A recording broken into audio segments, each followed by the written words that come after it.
Welcome back. We continue our Sheriff's Roll Call this morning with Pinellas County Sheriff Bob Gualtieri and Hernando Sheriff Al Nienhuis. And Sheriff Nienhuis, let me start this time with you. The Confederate Monument in Brooksville. We were expecting a lot to go on. What are your thoughts about that? Well, you know, whether it should stay or whether it should go is not law enforcement's decision. Our job is to keep the peace. As a sheriff, as an elected sheriff, our job is to keep the peace and prevent people from violating the law. And that decision, whether it stays or goes, is up to other elected officials. So my office, as well as Brooksville Police Department, were ready to make sure that there was no violence. And if there was, we were going to take decisive action. And we were also going to make sure there was no damage to any private property or public property for that matter.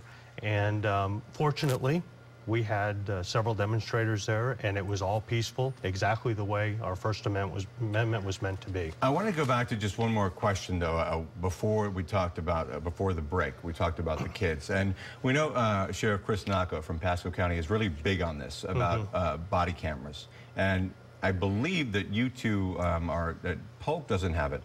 Sarasota and Manatee don't have them either. Are you guys thinking about implementing those so they could possibly help in these programs that we talked about earlier? Or? I'm not. We have dash cameras, and we do a lot of videotaping, and I believe that it's the right thing, the appropriate thing to do, to use video for the collection of evidence. But I have no intention, and I'm not going to implement a body-worn camera system. There's a lot of pitfalls with it, too. It's not the end-all and be-all, and it's not what people make it out to be.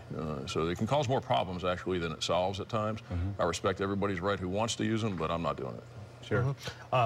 I have to echo what he says. I think that dash cams oftentimes will get the evidence you need without being inside somebody's house, videotaping them during their worst time in their life. Oftentimes we come into domestic situations and so forth, and you know, it does, and there's so many questions about whether they should be on all the time or whether the officer can turn them on and off, and those are significant problems. Okay, I promise we get to a few questions. I think we have about 2 minutes left. My apologies. Christina Terra wrote, growing up, my mom as a cop would have jail tours for teens and show them where they would end up. But would that really serve as a deterrent, jail tours? I mean, it sounds like back in the day. I don't know about what you think about it. I don't think so. I mean, some of these kids have been in jail 15 times. It hasn't been a deterrent. So I don't think so. I think that's old school and is not something that is proven to be effective. Sure.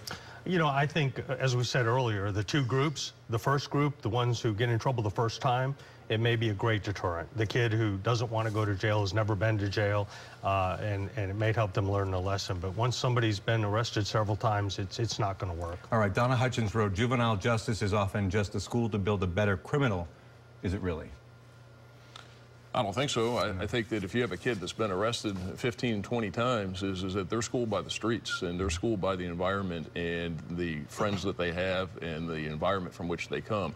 And you have to do something with them. And the juvenile justice system, there's a lot of room for improvement. It does a lot of good things, but like anything, there's some gaps and there's some opportunities.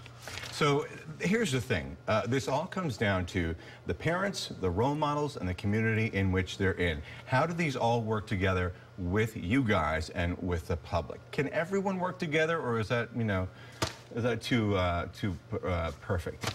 No, I think it has to, and we have to do a better job of everybody coming together in a collaborative way and working together. It requires law enforcement, it requires the community, and it requires the parents being parents and taking responsibility for their kids. So we are not in a good situation. In fact, it's a very bad situation that we have, and everybody has to come together, and we've got to figure this out. Sure. I agree wholeheartedly. Unfortunately, that works, I think, before the person gets to the point where they've been arrested 20 or 30 times. Obviously, I think the community can step in and make a difference. But once the person gets to become a prolific offender, I think oftentimes the only option, at least to law enforcement, our only option is to get them off the streets and keep them there so that there's not new victims. And again, our fear is that innocent person getting killed in a traffic crash. Exactly. Sheriff, appreciate you coming in. Good to see you. Thank you very much. Sheriff. Thank you. All right. Yeah, live here in the studio this morning.